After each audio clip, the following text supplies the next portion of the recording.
Akiarĩria arĩ mwena wa Cabranet, mũikarĩri gĩtĩ wa bodi ya thukuru cia urigitani Professor Philip Kiloki nĩaugĩte arutwo makiria ma 35,600 kuuma thukuru inyanya cia urigitani guku bururi-ini nĩ ikugunika na mubango ũyũ.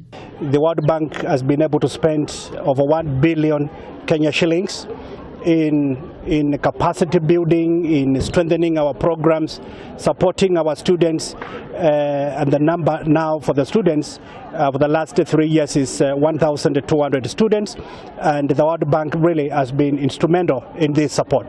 Mũrũgamĩrĩri mũnene wa thukuru cia urigitani ihinda-inĩ rĩrĩ Michael Kipto nĩ athundũrĩte mĩtaratara mĩerũ mathomo-inĩ ma urigitani nĩguo kugacirithia ũgima mwega wa mwĩrĩ.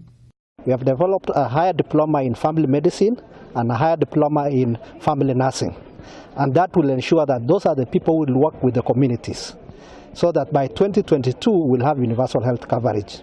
Arutwo arĩa mathomagira kothi ya urigitani rĩu mena gĩkeno kuona nimegũkorwo makigacirithia mathomo mao kumana na mũtaratara ũcio. Handũ-inĩ ha Kameme TV, njĩtagwo Wangu wa Kanyi.